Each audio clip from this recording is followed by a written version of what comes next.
What's good, YouTube? Trizzy Gang in the hood. Trizzy Gang, what's good, family? Listen, man. Shout out to Chillin' Scares, man. We got 6 most disturbing internet trends. This should be a great video, man. Y'all know it's about to be Halloween, so we back with the spooky reacts. Spooky reacts. Let's check this thing out, man. Road to 10K. Let's see what's talking about. Angel of Death Challenge. Angel of Death On June challenge? 3rd, 2022, an 18-year-old teen tragically passed away after falling in front of a truck in Tangerang, Indonesia. However, what made this particular incident stand out among the dozens of traffic-related Bro, that's deaths instant death, too. I'm not gonna lie. Falling under a truck, that's instant. Like, oh, I can't even imagine. That's crazy. However, what made this particular incident stand out among the dozens of traffic-related deaths on Indonesian roads every day was that this was not an accident. Instead, this was the result of one of the most disturbing internet trends that was sweeping the country during this time. It had actually started back in 2021, but exploded in popularity in mid-2022. The trend was called the Blackout Challenge, or the Angel of Death Challenge in English. It involved TikTokers, mainly teenagers, playing a game with oncoming traffic, particularly loaded trucks.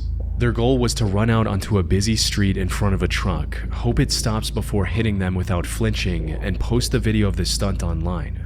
But completing— Bro, are y'all that bored? Like, who is that bored? I ain't gonna lie, I can't even feel bad. Cause me personally, like, bro, growing up, I have to think about myself growing up. Okay, trends I used to hop on and stuff like that. Never once would I play with my life for a trend to blow up. It's not happening, bro. It's not. I can't feel bad for people like this, bro. Not everything needs to make you famous. You don't need to worry about that, bro. Just live your life, bro. Just live your life. Why are we doing this shit? If it's not for fame, it's to look cool. I don't need to impress anybody that much, bro. I'm sorry. Angel of Death, my ass. This dangerous challenge successfully was a lot harder than many of its unfortunate participants realized. Most of them jumped onto the road as the truck got extremely close, giving the driver virtually no time to notice them and apply the brakes. But even when drivers had enough time to see the kids performing these stunts, they still couldn't slow down in time to prevent tragedy. Exactly. Trucks usually carry heavy cargo, and that weight doesn't stop on a dime. The heavier the load, the longer the braking distance, sometimes stretching dozens of meters even after the brakes are fully pressed. So by the time the drivers reacted, it was already too late. For sure. Not to mention the fact that this trend was also putting the truck drivers at risk, both physically and psychologically. For one of these cases, involving a 14-year-old participating in this challenge, the driver fled the scene, likely out of fear of facing criminal charges. If he had instead stopped and cooperated, the footage of the teenager's friends captured for TikTok would have proven his innocence. But I don't even blame him for running, because it's like, you don't even know if this is supposed to be a trend or not. He just sees somebody running out as soon as he's driving. Like, obviously, like, it's fucked up that you, like, if you don't know that it's a trend and you leave, that is fucked up. I'm not gonna lie to you, bro. Because you would have just, like, if it wasn't a trend and you just kill somebody, bro, you just dipping off like that, it's a little crazy, gang. I know you gonna get life in prison, but, like, come on, man. Like, you can't just be doing that. That's a little crazy, right? I just say I don't blame him, knowing that it's a trend. Knowing that this is a trend, bro, I don't blame him. Like, away, he turned himself into a hit-and-run suspect, potentially jeopardizing his job and even his freedom, depending on the charges he received. But I'm doing that. I feel him a little bit, because I'm doing that if I don't know this is a trend. I'm doing that. How many of y'all doing that, bro? I feel like we all dip it. Like, if we don't know it's a trend, we just hit somebody like that, bro. I mean, like, hey, man, life. I don't know, man. That's like an end of situation type of thing. I ain't gonna hold you. Following the incident in Tangerang, Indonesian police acted quickly to prevent further tragedies. They managed to stop 14 more kids from attempting the same dangerous stunt that very day and continued to monitor the city over the upcoming months. However, the attempts in Tangerang, Indonesia were only a small part of the global trend that cost several lives and left many others with life-altering injuries over the next year. Like, look at Thankfully, this. TikTok eventually stepped in and removed all content related to the Angel of Death challenge. And since social media validation was the main reason participants took part in this dangerous trend, the platform's ban caused it to gradually fade into obscurity. If you're still doing this challenge today, bro, you're just asking for it. Happy slapping. On the 21st of January 2005, the Tez magazine in the UK reported on a new trend spreading rapidly across the country, something they referred to as happy slapping. Contrary to its name, however, the trend was anything but happy. In essence, it involved people, often young adults or teenagers, going up to a random person, slapping them, recording their shocked reaction, and then sharing that video with others.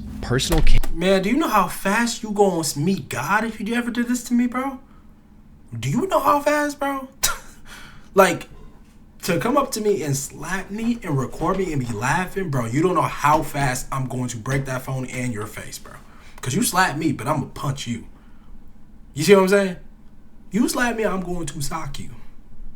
No cap. Straight like that, bro. I'm no hesitation. As soon as you hit me, nigga, I'm instantly hitting you back with a swing this time. With a swing.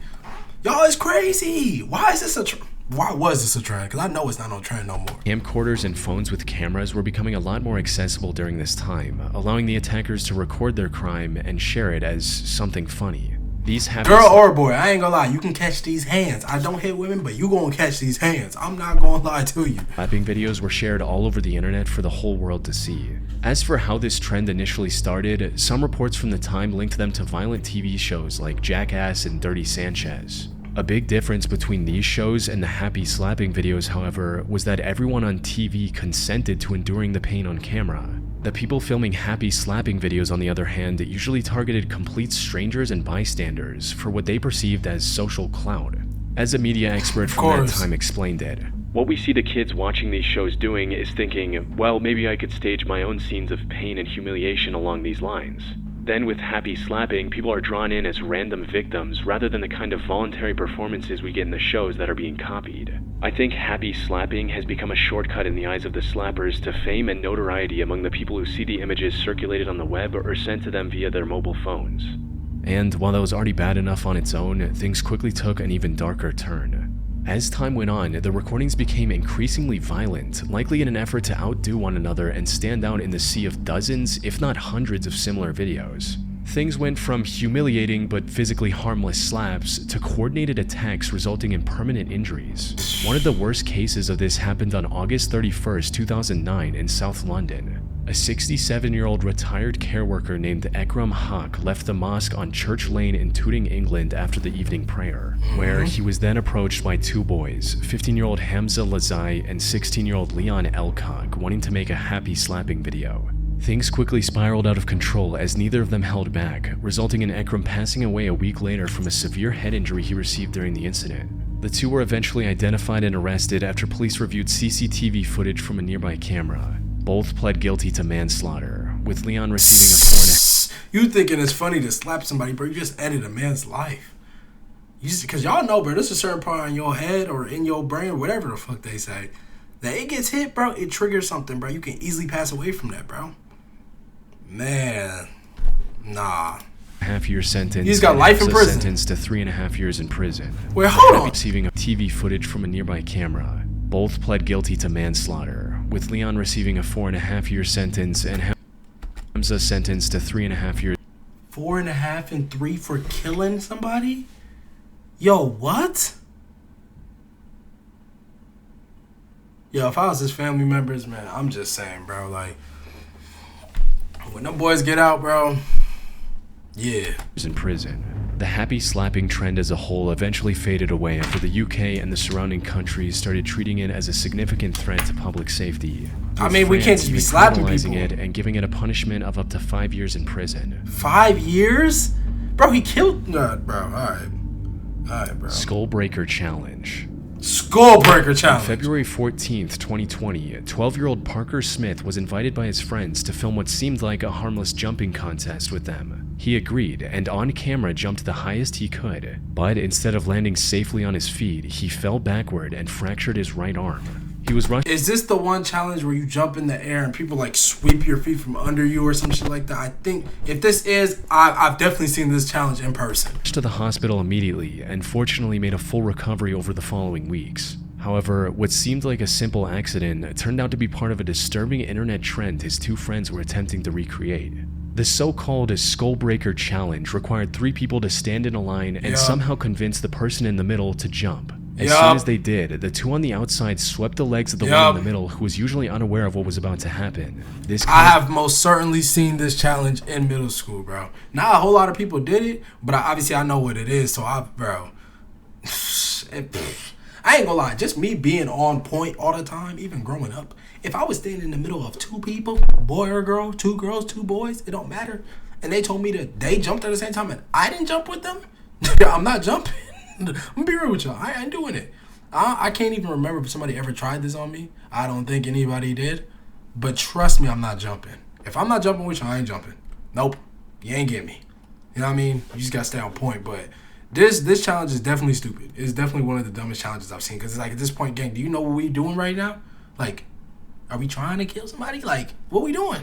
Them to fall backward, usually on their head, which is where the trend got Look its at name this. from. It started earlier that year after a video of two students from Spain doing it on their friend went viral on social media platforms like TikTok, prompting countless imitators to try and recreate its success. And, as you might imagine, the results... See, like, I ain't gonna lie, we used to be degenerate, you know what I'm saying? Like, before the phones and stuff really became an issue, we still did stuff that was stupid. Our generation, we still did stuff that was stupid, and this was part of it. All these things that y'all seen in this video were still things that we did. I never seen the little truck thing, but I guess people were doing that. But this skull breaker thing, bro, we were still degenerates, trust me. It's just y'all are degenerates with phones now, so it's a little more different. Disastrous. With Parker being one of the lucky ones for walking away with just a fractured arm. Many others were knocked unconscious by the impact, suffered from severe concussions, and some even needed multiple stitches across their skull and face. The most devastating of these incidents happened on January 24, 2020 in Cherry Hill, New Jersey, when a group of 7th graders attempted the challenge in school. Unfortunately, the victim fell way too hard on their head, causing them to lose consciousness and have a seizure. Wow. He luckily survived the incident and eventually recovered without any permanent head trauma. However, his initial condition was bad enough that authorities arrested the other two 13-year-old boys. They were charged with third-degree aggravated assault and third-degree endangering an injured victim since the harm they caused was mostly intentional. Now, I wasn't able to find any reports on whether the charges were dropped or not, but even if they were, being arrested for attempting a dangerous internet challenge goes to show just how dangerous it can be.